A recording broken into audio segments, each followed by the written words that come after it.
Hello and welcome back to all of you. हम बात कर रहे हैं सीरीज़ ऑफ प्रोनाउन के बारे में और आज का हमारा प्रोनाउन है relative pronoun which is our pronoun number 9। तो बात करें रिलेटिव प्रोनाउन की। रिलेटिव प्रोनाउन हमें रिलेशन बताते हैं, तो किसके साथ में रिलेशन होता है इस प्रोनाउन का वो समझते हैं। देखिए, रिलेटिव प्रोनाउन एक ऐसा वर्ड होता है जो रिलेट करता है उसके पहले आने वाले नाउन या फिर प्रोनाउन को। रिलेटिव प्रोनाउन एक ऐसा वर्ड होता है जो उसके पहले आए नाउन और प्रोनाउन को रिलेट करता है, ठीक है, और इसी नाउन और प्रोनाउन की इन्फॉर्मेशन को आगे बताता है। तो यहाँ हम देख सकते हैं कि ये दो सेंटेंस हमें लिखे हुए दिख रहे हैं। एक तो आई नो द मैन और दूसरा है शी इनवाइटेड। अब इन दोनों को जोड़ने का जो काम कर रहा है यहाँ पर वो वर्ड वो है होम। इसके पहले लिखे नाउन को रिलेट कर रहा है, फाइन, और इसी नाउन की इन्फॉर्मेशन को वो आगे बता रहा है, दैट इज़ शी इनवाइटेड। इसी इन्फॉर्मेशन को वो आगे बता रहा है, फाइन। तो अब यहाँ पर हमें ये समझना है कि इन दोनों सेंटेंस को आई नो द मैन और शी इनवाइटेड, इन दोनों को जोड़ने का काम किया किसने? होम ने। तो होम क्या हुआ? रिलेटिव प्रोनाउन तो है ही, रिलेटिव प्रोनाउन होम है, लेकिन अब ये दोनों को जोड़ने का काम भी कर रहा है, इसीलिए हम इसको बोल सकते हैं रिलेटिव कंजंक्शन। और ये जो होम के साथ में पीछे जो सेंटेंस आ रहा है, इस पूरे सेंटेंस को हम बोलते हैं रिलेटिव क्लॉज। Relative clause. इसको फिर से एक बार और रिपीट करते हैं। देखिए, रिलेटिव प्रोनाउन आपका वो वर्ड होता है, relative pronoun is a word जो उसके पहले लिखे हुए नाउन को या फिर प्रोनाउन को रिलेट करता है और उसकी इन्फॉर्मेशन को आगे बताता है, उसकी इन्फॉर्मेशन को आगे बढ़ाता है। अब ये जो रिलेटिव प्रोनाउन है ये दो सेंटेंस को जोड़ता है, इसीलिए ये रिलेटिव कंजंक्शन हुआ, और ये इस नाउन को रिलेट भी करता है, इसीलिए हम इसे रिलेटिव प्रोनाउन भी बोलते हैं। इस रिलेटिव प्रोनाउन के पहले ये जो नाउन और प्रोनाउन जिसको ये रिलेट कर रहा है ये लिखा हुआ है, ये कोई नाउन भी हो सकता है, ये कोई प्रोनाउन भी हो सकता है, इसको हम बोलते हैं एंटेसेडेंट। एंटेसेडेंट मतलब पहले लिखा जाने वाला word, that is called antecedent, right. तो ये था इसका बेसिक डेफिनेशन का एक्सप्लेनेशन कि रिलेटिव प्रोनाउन क्या होते हैं। वो कंजंक्शन होते हैं जो दो सेंटेंस को जोड़ने का काम करते हैं, और रिलेटिव प्रोनाउन उसके पहले लिखे हुए नाउन और प्रोनाउन को रिलेट करता है, उसकी इन्फॉर्मेशन को आगे बताता है। क्योंकि ये रिलेटिव प्रोनाउन दो सेंटेंस को जोड़ता भी है, इसीलिए हम इसे रिलेटिव कंजंक्शन भी बोलते हैं। और रिलेटिव प्रोनाउन के साथ में जो भी आगे सेंटेंस लिखा हुआ रहता है आगे लास्ट में, तो उसको हम पूरे को बोलते हैं रिलेटिव क्लॉज। तो अब हम आगे बढ़ेंगे और ये देखेंगे कि कौन से प्रोनाउन को हम रिलेटिव प्रोनाउन बोलते हैं, फाइन। तो हम बात करेंगे सबसे पहले हु और होम की। ये हमारे रिलेटिव प्रोनाउन होते हैं, रिलेटिव प्रोनाउन। अब जैसे कि हमने प्रोनाउन के प्रीवियस वीडियोस में देखा हुआ है, जहाँ पर हमने इंटरोगेटिव प्रोनाउन को पढ़ा था। हु का use always as a subjective case होता है, राइट, सब्जेक्टिव केस। वहीं जो हुम होता है, हुम का यूज़ होता है ऑब्जेक्टिव केस के तरीके से। तो यहाँ पर एक चीज़ तो हमें पता है कि दो सेंटेंस होंगे, ऑलराइट। उन दोनों सेंटेंस को जोड़ने के लिए हम यहाँ पर एज अ कंजंक्शन हो रखेंगे या फिर होम रखेंगे, इन दोनों में से कोई भी एक आएगा। लेकिन इसे हम अपनी मर्ज़ी से नहीं रख सकते, सेंटेंस का स्ट्रक्चर हमें देखना पड़ेगा, उसके हिसाब से हम हो रखेंगे या फिर होम रखेंगे। और एक और इम्पॉर्टेंट चीज़ है कि ये जो हु और होम है ये हमेशा पर्सन को रिलेट करेंगे। किसको? पर्सन को। इनका यूज़ ऑलवेज पर्सन के लिए होगा। तो अब देखते हैं कि हम हु को कहाँ लगाएंगे और होम को कहाँ लगाएंगे।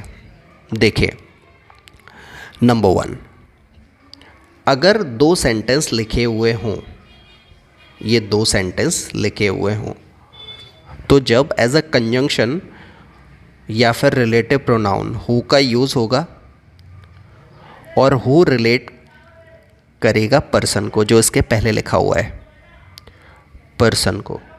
फाइन। इसके बाद में हमें एक जो चीज़ देखने को मिलती है हेल्पिंग वर्ब, हु के आगे सीधा हमें हेल्पिंग वर्ब या फिर मेन वर्ब देखने को मिलता है। फाइन। और उसमें हु का use as a subjective case किया जाएगा। वहीं दूसरी तरफ हम देखें होम का यूज़, तो होम का यूज़ होता है, दो सेंटेंस होंगे और उसमें उसके बीच में होम का यूज़ होगा। तो होम भी इसके पहले लिखे हुए एंटेसिडेंट को, जो कि पर्सन होगा, उसको रिलेट करेगा। लेकिन इसके बाद में हमें एक चीज़ देखने को मिलती है, सब्जेक्ट देखने को मिलता है। यहाँ पर हम हु को देख रहे हैं तो हु के साथ में हमें सीधा वर्ब देखने को मिल रहा है, या तो वो हेल्पिंग वर्ब है या फिर वो मेन वर्ब है। लेकिन होम के बाद में हमें डिफरेंट सब्जेक्ट देखने को मिलता है, मतलब कोई अलग सब्जेक्ट होगा, डिफरेंट सब्जेक्ट ये देखने को मिलेगा। Right, different subject. तो ये दो चीज़ें हमें याद रखनी है जब भी अगर हम बात करेंगे हु और होम की, दोनों ही पर्सन को रिलेट करेंगे, दोनों ही पर्सन के लिए आते हैं और इनके पहले जो एंटेसिडेंट लिखा हुआ हमें मिलेगा वो पर्सन ही होगा। फाइन। जब हम हु का यूज़ देखेंगे तो हु के आगे हमें हेल्पिंग वर्ब या फिर मेन वर्ब लिखी हुई मिलेगी और वहीं होम के आगे हमें कोई डिफरेंट सब्जेक्ट लिखा हुआ मिलता है और दोनों ही पर्सन को रिलेट करेंगे। इसको समझने के लिए हम कुछ क्वेश्चन लेते हैं जिससे हमें ये अच्छे से समझ आ पाए। क्वेश्चन नंबर फर्स्ट है, करण कॉल्ड रीना। करण ने रीना को कॉल किया, शी वॉज एब्सेंट। अब इन दोनों सेंटेंस को हम हु से या फिर होम से जोड़ेंगे। कैसे जोड़ेगा देखते हैं। इसको पहले हम लिख के देख लेते हैं। करण कॉल्ड रीना। फाइन। इधर हमें लिखा हुआ दिख रहा है क्या, शी एब्सेंट। अब यहाँ पर ये जो लिखा हुआ रीना है, तो रीना के लिए ही हम यहाँ पर शी लगा रहे हैं, मतलब ये डिफरेंट सब्जेक्ट नहीं हुआ। तो अब ये डिफरेंट सब्जेक्ट है नहीं, तो यहाँ पर होम हम नहीं लगा सकते, इसीलिए हमने इसको पहले तो काटा और इसकी जगह पर हमने लगा दिया क्या, हमारा relative pronoun which is who. Okay, तो ये बनेगा sentence, Karan called Reena who was absent. Karan ने रीना को कॉल किया जो एब्सेंट थी। आगे दूसरे सेंटेंस पर आते हैं, केशव स्कॉल्डेड अ गर्ल। अब इस सेंटेंस को उठाकर हम यहाँ पर लेकर आते हैं। फाइन।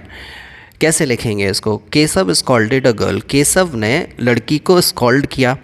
तो इसके लिए हम यहाँ पर हो या फिर होम दोनों में से क्या लगाएंगे वो देखते हैं। देखिए पहले तो हम इसको रख लेते हैं, she came late. She came late. तो इधर ये जो सब्जेक्ट हमें लिखा हुआ दिख रहा है, ये कोई डिफरेंट सब्जेक्ट तो है नहीं, ये गर्ल के लिए ही आ रहा है ना, तो ये कोई डिफरेंट सब्जेक्ट नहीं है। अगर ये सब्जेक्ट डिफरेंट नहीं है तो इधर का यूज़ नहीं होगा, तो यहाँ पर हम हु लगा देंगे। और जब हमने हु को as a subjective case use किया है तो इधर से हम शी को भी हटा देंगे। तो सेंटेंस हमारा कुछ इस तरीके से बनेगा, Keshav scolded a girl who came late. Question number 3 पर आते हैं, Keats was a poet. Keats poet थे। ओके, उसके बाद में फिर ये जो दूसरा सेंटेंस है उसे हम लिख लेते हैं, द ब्रिटिश प्रेस। इसका मतलब होता है तारीफ़ करना, हिम। देखिए ये एक सेंटेंस है और ये दूसरा सेंटेंस है। अब ये जो पोएट है और ये द ब्रिटिश है, ठीक है, ये दोनों ही अलग अलग हैं, इसका इस पोएट से कोई रिलेशन नहीं है। तो इसका मतलब ये क्या हुआ, डिफरेंट सब्जेक्ट। डिफरेंट सब्जेक्ट हुआ, इसका मतलब यहाँ पर हम लगा देंगे होम। तो Keats was a poet home the British pressed. अब देखिए यहाँ पर क्योंकि हम होम लगा चुके हैं तो इधर इसके लिए फिर से हमें हेम लगाने की ज़रूरत नहीं है। कीट वो पोएट थे जिसको ब्रिटिश प्रेस करते हैं। क्वेश्चन नंबर 4 पर आते हैं, किरण स्टॉप्ड एन ओल्ड मैन। किरण ने एक बूढ़े आदमी को रोका। The people were chasing him, इसको लिख लेते हैं, the people were chasing him, chasing him, ये हो गया। अब देखिए ये जो ओल्ड मैन है, ये ओल्ड मैन, ये ओल्ड मैन और ये जो पीपल यहाँ पर लिखा हुआ है, ये दोनों ही अलग अलग सब्जेक्ट हैं, राइट। तो इसका मतलब ये जो पीपल हुआ ये क्या हुआ, ये डिफरेंट सब्जेक्ट हुआ। अब क्योंकि ये डिफरेंट सब्जेक्ट हुआ तो यहाँ पर हमें होम लगाना पड़ेगा। किरण स्टॉप्ड एन ओल्ड मैन, ये जो होम रिलेट कर रहा है किसको, ओल्ड मैन को। यहाँ पर ये डिफरेंट सब्जेक्ट हुआ, वर चेजिंग हिम। अब ये जो हम होम लगा चुके हैं ऑलरेडी ऑब्जेक्टिव केस के लिए, तो इधर फिर हमें ये हिम लगाने की ज़रूरत नहीं है। फाइन, हमारे पास में कुछ 4 क्वेश्चंस और हैं, इसको भी हम सॉल्व करके देखते हैं। फर्स्ट क्वेश्चन है, कविता नोटिस्ड हिम, कविता ने उसको नोटिस किया। वॉस, ये सीधा हेल्पिंग वर्ब से ही स्टार्ट हो रहा है, इसीलिए अनडाउटेबली यहाँ पर हम हु लगा देंगे। आगे देखते हैं, she welcome the old man I think was a doctor. अब देखिए यहाँ पर एक चीज़ हमें समझने की ज़रूरत है कि अगर हम 2 सेंटेंसेस को जोड़ रहे हैं और दूसरे सेंटेंस में स्टार्टिंग में हमें लिखा हुआ दिख रहा है आई थिंक, या फिर हम देखते हैं वी फील, हमें दिखाई देता है दे फाउंड, आई सा। तो अगर ये सेंटेंसेस का कंस्ट्रक्शन हम देखते हैं तो इससे हमें कोई भी लेना देना नहीं होता। फाइन, इनके होने से हम यहाँ पर जो कंजंक्शन आएगा, रिलेटिव प्रोनाउन आएगा, उसे डिसाइड नहीं करेंगे। हमें हु लगाना है या फिर हुम लगाना है, हम इधर देखेंगे, क्योंकि इनसे हमें कोई मतलब नहीं है। I think, we feel, they found, I saw, इनसे कोई हमें लेना देना नहीं होता। अगर यहाँ पर हेल्पिंग वर्ब या फिर मेन वर्ब से सेंटेंस स्टार्ट हो रहा है तो इधर हम हु लगाएंगे, और इधर लिखा हुआ दिख रहा है हमें डिफरेंट सब्जेक्ट। फाइन, इस डिफरेंट सब्जेक्ट की वजह से हम यहाँ पर होम लगा देंगे। तो मतलब कहने की बात यह है कि आई थिंक, वी फील, ये जो वर्ड दिखाई दे रहे हैं हमें, जो हमने इन्वॉक्स किए हैं, इनसे हु और होम का कोई लेना देना नहीं होता। ऑलराइट, अब हम दूसरे क्वेश्चन पर आते हैं, इसे रीड करते हैं और देखते हैं। She welcome the old man, ठीक है, कोई दिक्कत नहीं है। आई थिंक हमें लिखा हुआ दिख रहा है, इससे हमें मतलब नहीं है। इसके बाद में क्या है, हेल्पिंग लिखा हुआ दिख रहा है ना, तो इधर हम हु लगा देंगे। आगे चलते हैं क्वेश्चन नंबर 3 पर। Neha loves him, her father found, देखिए her father found, it is not related, इससे हमें मतलब नहीं है। इज़ अ टीचर, तो यहाँ पर भी हम हु लगाएंगे क्योंकि इधर हेल्पिंग वर्ब से बिगिन हो रहा है सेंटेंस। आगे देखते हैं, ऋतु हेल्प द गर्ल्स, ऋतु ने मदद की लड़कियों की। दे रिफ्यूज़ टू एजुकेट, तो यहाँ पर दे रिफ्यूज़ तो हमने कहीं नहीं देखा। आई थिंक है, वी फील है, दे फाउंड है और आई सॉ है। दे रिफ्यूज़ड है, मतलब ये सब्जेक्ट आपका डिफरेंट हुआ, डिफरेंट सब्जेक्ट हुआ, इसीलिए हम यहाँ पर होम लगा देंगे। कुछ और क्वेश्चंस हैं हमारे सामने यहाँ पर, इनको सॉल्व करके देखते हैं। क्वेश्चन नंबर 1 है, नमन आइडेंटिफाई हिम, रमन ने उसको आइडेंटिफाई किया। वॉज एन इम्पोस्टर, देखिए पर्सन की ही बात हो रही है, ये पर्सन को ही रिलेट कर रहा है, तो यहाँ पर ये हेल्पिंग वर्ब से स्टार्ट हो रहा है, इसीलिए यहाँ पर हम हु लगा देंगे। दूसरे क्वेश्चन पर आते हैं, कीर्ति लाइक्स हिम, कीर्ति को वो पसंद है, पर्सन को रिलेट करने की बात हो रही है, अगेन हु वर्सेस हुम में से। आई थिंक, देखिए आई थिंक है, इससे हमें कोई लेना देना नहीं है, इससे सेंटेंस आगे कंटिन्यू हो रहा है, इसलिए अगेन यहाँ पर हु आ जाएगा। क्वेश्चन नंबर 3 पर आते हैं, the old lady will stop the boys, living है, आगे आई नो, तो इस आई नो को भी हम कंसीडर नहीं करेंगे, राइट। फिर इधर हमें लिखा हुआ दिखता है, ये वर्ब है और इसका सब्जेक्ट डिफरेंट है, तो इधर हमें डिफरेंट सब्जेक्ट लिखा हुआ दिख रहा है, इसीलिए हम यहाँ पर होम लगा देंगे।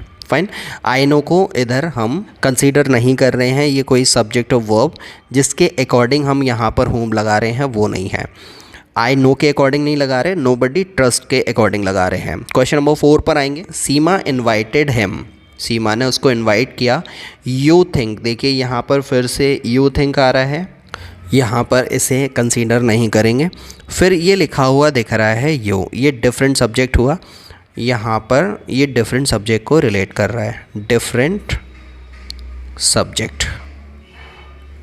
डिफरेंट सब्जेक्ट की वजह से हम यहाँ पर होम लगा रहे हैं। क्वेश्चन नंबर 5 पर आएंगे। कॉल डैश यू थिंक, अब देखिए यू थिंक इज़ एलिजिबल, ये हेल्पिंग ऑफ से स्टार्ट हो रहा है, इसका मतलब यहाँ पर हु आ जाएगा। लेकिन इधर एक प्रॉब्लम है, ये हमने यहाँ पर इस हेल्पिंग वर्ब को रिलेट करते हुए इसको यहाँ पर हु तो लगा दिया, लेकिन हु के पहले ये जो लिविंग एंटीसीडेंट आता है वो तो है नहीं। तो फिर अब ये कंपनसेशन कैसे हो कि अगर हम पर्सन को ही रिलेट कर रहे हैं और पर्सन ही मतलब एंटीसीडेंट नाउन या फिर प्रोनाउन ही मिसिंग है तो क्या होगा, आइए देखते हैं। रिलेटिव प्रोनाउन, इसके पहले लिखा जाने वाला एंटीसीडेंट मिसिंग हो ही नहीं, तो हमारे ये जो रिलेटिव प्रोनाउन होते हैं क्या होता है हो और क्या होता है होम। तो इन दोनों में हम एवर जोड़ देते हैं, रिलेटिव प्रोनाउन में हम एवर को जोड़ देते हैं, तो ये हो जाएगा हु एवर और ये हो जाएगा होम एवर। कभी कभार ऐसे भी देखते हैं who so ever, who so ever, ये साथ में ही लिखना है हमें, हु सो एवर। वहीं देखेंगे इसको, होम सो एवर देखने को भी मिलता है कई बार, होम सो एवर। तो ये हमें याद रखना है कि अगर एंटीसीडेंट मिसिंग हो, एंटीसीडेंट ना आया हो, तो हम हु और हुम में एवर लगा देते हैं। तो वैसे ही यहाँ पर हम देख रहे हैं क्वेश्चन नंबर 5 में हु के पहले कोई एंटीसीडेंट हमें लिखा हुआ नहीं दिख रहा है, तो हम यहाँ पर हु के साथ में एवर जोड़ देंगे। फाइन। क्वेश्चन नंबर 6 पर आते हैं। कविता ट्रस्ट किसी इंसान पर ही होगा। टॉक्स, अब देखिए ये वर्ब से स्टार्ट हो रहा है ना, ये सीधा वर्ब से स्टार्ट हो रहा है, तो यहाँ पर हम लगा देंगे क्या हु, लेकिन हु के पहले हमें एंटीसीडेंट दिखाई नहीं दे रहा है, तो इसीलिए हमें यहाँ पर हु एवर लगा देना है। 7th पर आते हैं। दे फॉलो, हम किसी इंसान को ही फॉलो करेंगे। Everyone knows, that is not relevant, कम की बात करेंगे। देखिए ये वर्ब से स्टार्ट हो रहा है ना, तो यहाँ पर हमें लगा देना है क्या हु, तो लगा दिया हु, लेकिन हु के पहले यहाँ पर एंटीसीडेंट तो है ही नहीं, तो एंटीसीडेंट नहीं है तो हो जाएगा हु एवर। कुछ क्वेश्चंस और हैं हमारे पास में, इनको भी हम सॉल्व करके देखते हैं। Sonia thanked him, dropped her bag at her office. देखिए ड्रॉप्ड ये वर्ब से स्टार्ट हो रहा है ना सीधा, तो इधर हमें हु लगा देना है। फाइन, क्योंकि ये वर्ब से स्टार्ट हो रहा है। आगे चलते हैं। She has the necklace, antecedent है नेकलेस। आगे है आई गेव टू हर, तो क्या हम यहाँ पर हु या फिर हुम में से कुछ लगा सकते हैं? The answer is no. जिस एंटीसीडेंट की हम बात कर रहे थे वो कोई ऑब्जेक्ट है, कोई वस्तु है, तो इधर हम हु या फिर हुम तो नहीं लगा सकते, तो इधर हमें फिर लगाना क्या है, आइए वो समझते हैं। अगर लास्ट में, सेंटेंस के लास्ट में एंटीसीडेंट हमें कोई भी एनिमल या फिर कोई ऑब्जेक्ट लिखा हुआ मिलता है, फाइन, एनिमल या फिर ऑब्जेक्ट, तो जो रिलेटिव प्रोनाउन बनेगा उसमें हम लगाएंगे विच। फाइन। अगर एंटीसीडेंट पर्सन है तो हम हु और हुम लगाते हैं, जो कि अभी हमने देखा, लेकिन अगर ये एनिमल और ऑब्जेक्ट की बात हो रही है तो उसको रिलेट करने का काम हम विच से करेंगे आगे। तो सेकंड क्वेश्चन में हमें यहाँ पर ये दिखाई दे रहा है कि ये जो नेकलेस है ये एक ऑब्जेक्ट है, इसीलिए हम यहाँ पर विच लगा देंगे। क्वेश्चन नंबर 3 पर आते हैं। Arun maintains the office, office की बात हो रही है, उसके लिए यहाँ पर हम विच लगा देंगे क्योंकि ये नॉन लिविंग एंटीसीडेंट है। आगे देखते हैं। There is a cat, animal है, इसके लिए रिलेटिव प्रोनाउन आएगा which. Question number 5। Priya bought a dress whose price was very high. इसमें क्या करना है हमें, क्वेश्चन नंबर 6 भी कुछ ऐसा ही है। यहाँ पर हमें I know Karan books of which are here, इसे समझते हैं कि इनको हमें कैसे सॉल्व करना है। देखिए, रिलेटिव प्रोनाउन में अगर पोजीशन की बात हो रही हो, पोजीशन दो ही होते हैं हमारे, एक तो होता है लिविंग और दूसरा होता है नॉन लिविंग।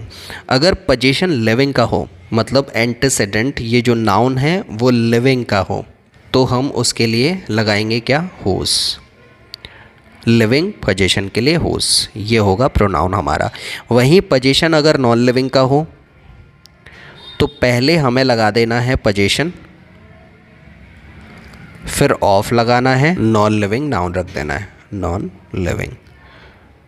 जैसे कि हमें मालूम ही है, हमने नाउन में ऑलरेडी इसको रीड किया हुआ है, स्टडी किया हुआ है कि अगर नॉन लिविंग का पोजीशन होता है तो उसे हम कभी भी अपॉस्ट्रोफी एस से नहीं बताते। पहले हम पोजीशन को लिखते हैं, उसके बाद में ऑफ लगा के फिर उस नाउन को लिख देते हैं जिसके ऊपर उसका पोजीशन होता है। तो ये लिखना गलत होगा अपने आप में।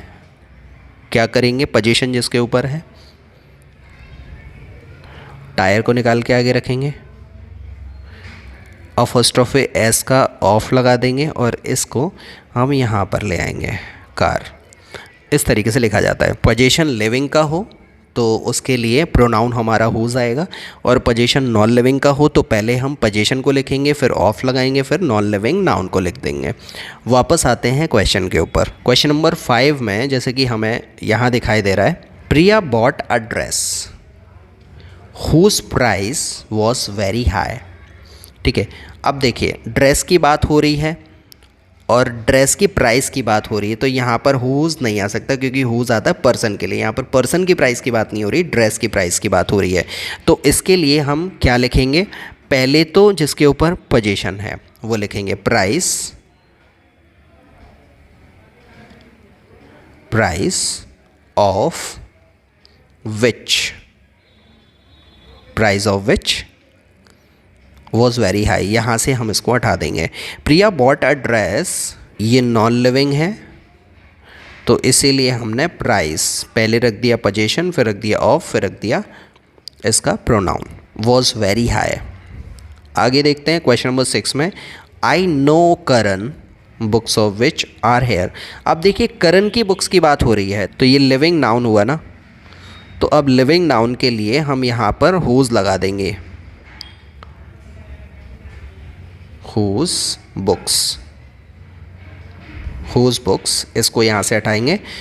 I know Karan whose books are here. And welcome to all of you in part 2 of the relative pronoun which is our pronoun number 9। इसके पहले हमने बात की हु, होम और विच के बारे में, उसको समझा। So the relative pronoun which we are going to study today is that. आज हम दैट को, जो कि एक रिलेटिव प्रोनाउन की तरह हम इस्तेमाल करते हैं, उसे समझेंगे। नंबर 1, दैट का यूज़ हमें देखने को मिलता है सुपरलेटिव डिग्री के साथ में, राइट। अगर एंटीसेडेंट की जगह पर सुपरलेटिव डिग्री लिखी हुई हो, सुपरलेटिव डिग्री, तो हमें रिलेटिव प्रोनाउन दैट लगाना होता है। अब जैसे कि हमें पता है कि सुपरलेटिव डिग्री बनती कैसे है। देखिए किसी भी वर्ड में अगर हम EST जोड़ देते हैं, किसी भी वर्ड में हम IEST जोड़ देते हैं तो सुपरलेटिव डिग्री बनती है, या फिर लीस्ट, इसके आगे कोई एडजेक्टिव रख देते हैं तो ये हमारे सुपरलेटिव डिग्री बनाते हैं।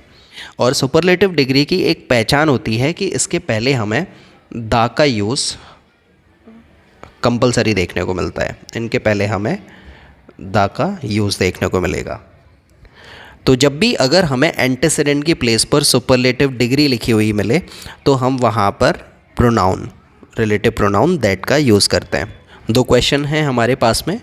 फर्स्ट वाला है नंबर 1, इसे रीड करते हैं और समझते हैं। शी इज़ द मोस्ट, देखिए यहाँ पर सुपरलेटिव डिग्री का यूज़ हो रहा है। She is the most famous singer home I have heard. अब देखिए होम यहाँ पर रखा हुआ है, सब्जेक्ट भी डिफरेंट है और यहाँ पर सिंगर भी हमारा लिविंग ही है, तो यहाँ पर ये होम का यूज़ हमें बिल्कुल सही लगेगा, इसमें कोई भी मिस्टेक तो हमें लग रही नहीं। लेकिन इधर अगर हम देखते हैं तो ये जो सुपरलेटिव डिग्री की वजह से हम यहाँ पर होम ना रख करके दैट लगाएंगे। दूसरे क्वेश्चन पर आते हैं।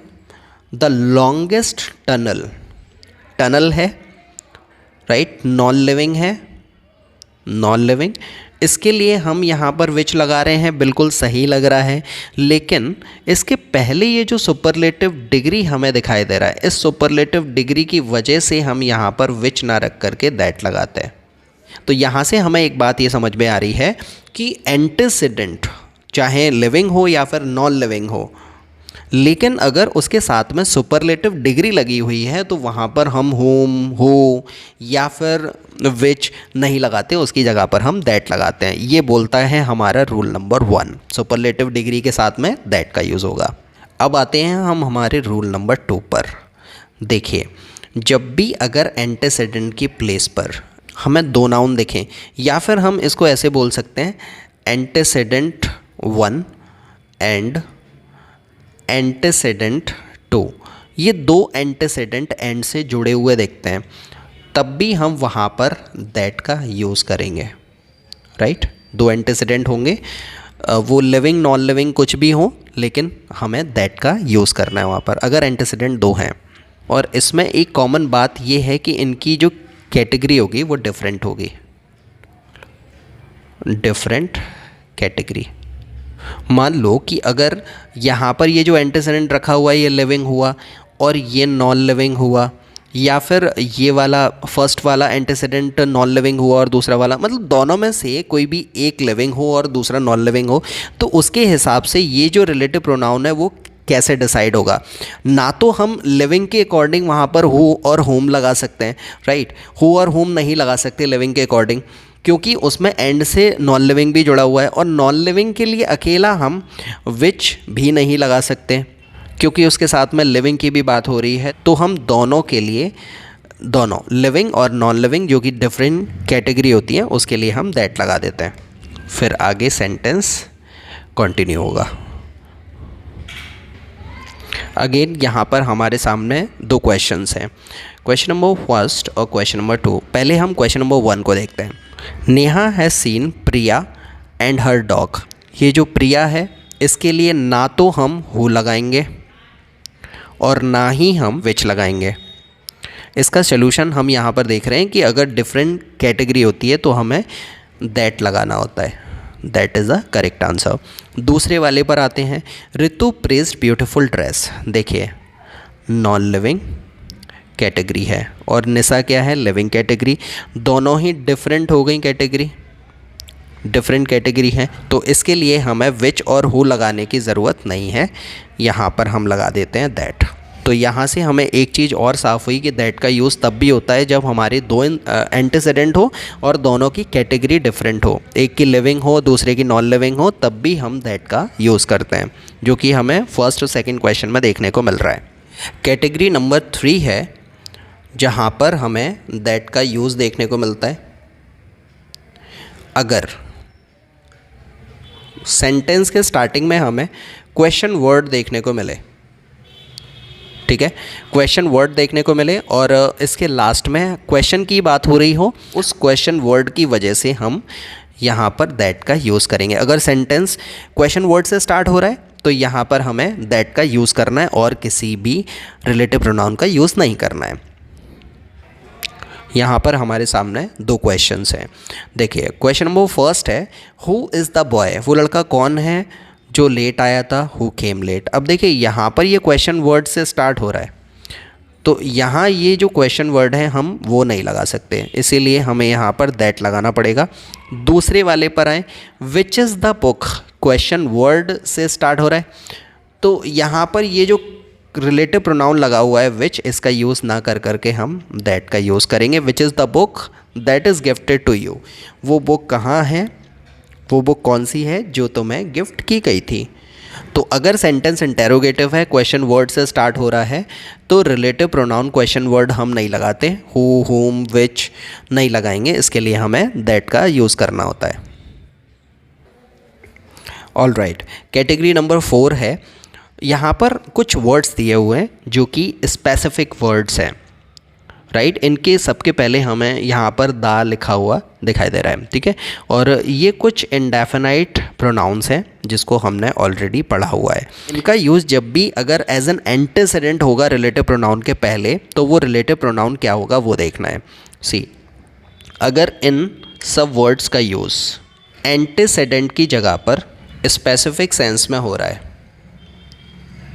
स्पेसिफिक सेंस, तो इसके आगे आने वाला जो रिलेटिव प्रोनाउन होगा वो दैट होगा, दैट, राइट। अगर इन सब वर्ड्स का यूज़ स्पेसिफिक सेंस में, यहाँ पर ये भी देख सकते हैं हम, स्पेसिफिक सेंस में एंटीसीडेंट की तरह हो रहा है, तो आगे आने वाला प्रोनाउन दैट होगा। यहाँ पर हमारे सामने 3 क्वेश्चंस हैं।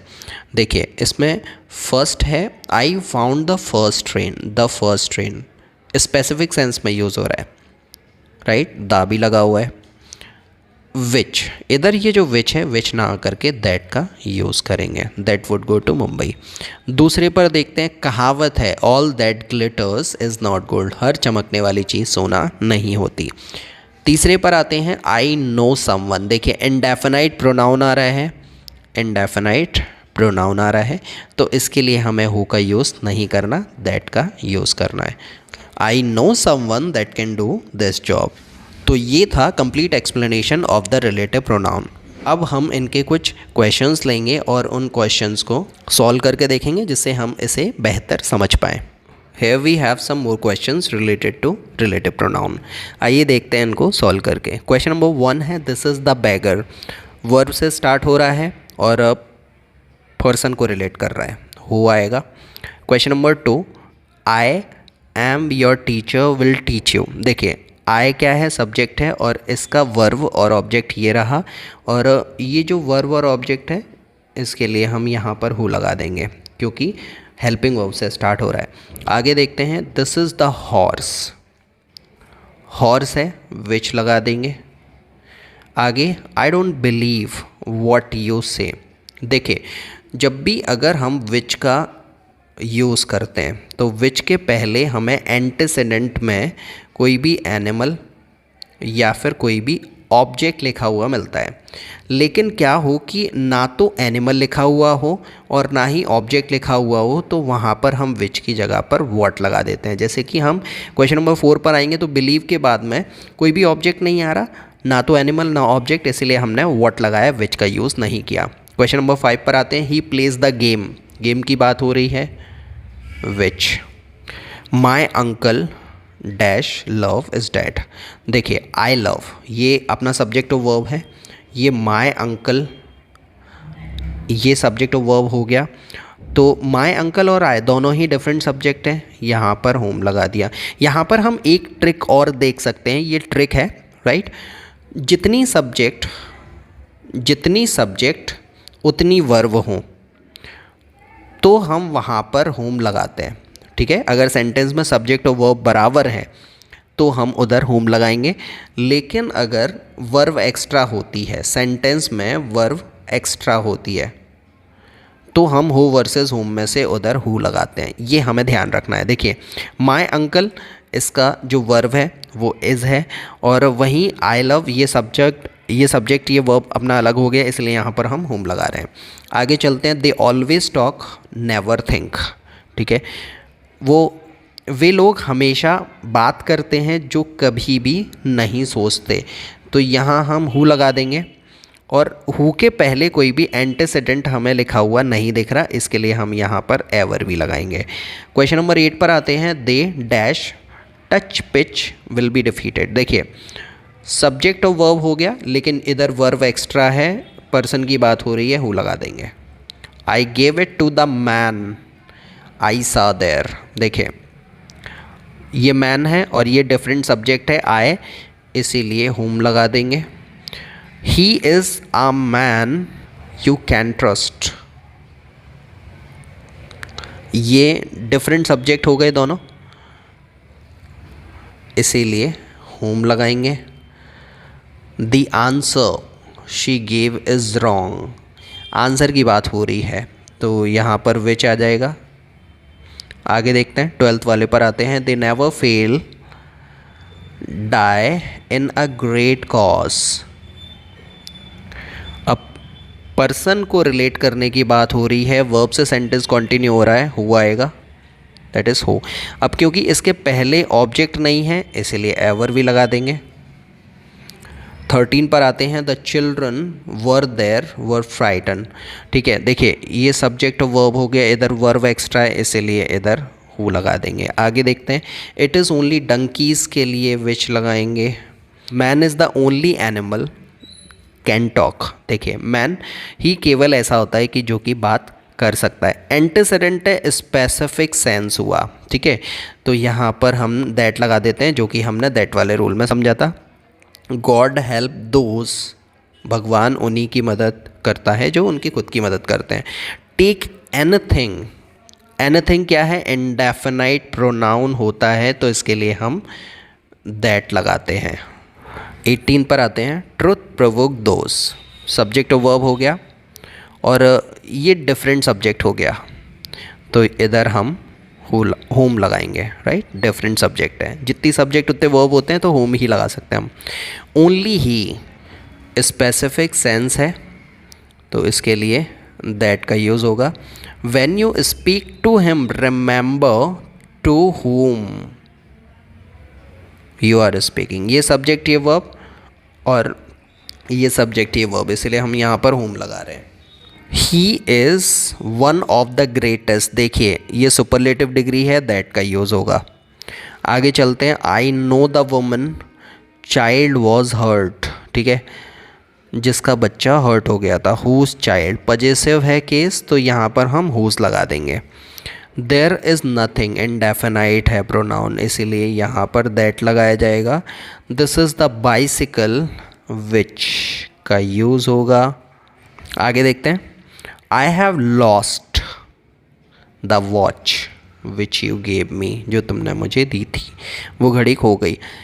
We always like man who speak. देखिए वर्ब से स्टार्ट हो रहा है तो यहाँ पर हु आएगा.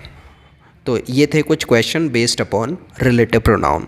होप कि ये एक्सप्लेनेशन आपको समझ में आया होगा. अगर ये वीडियो आपके लिए हेल्पफुल रहा तो इस वीडियो को लाइक करो, शेयर करो with your friends, those who are need to understand the pronoun. और इस चैनल को आगे ऐसे ही और ग्रामर रिलेटेड वीडियोस देखने के लिए सब्सक्राइब कर लो. I will be right back bringing another useful grammar related video. Till then, very good bye to all of you.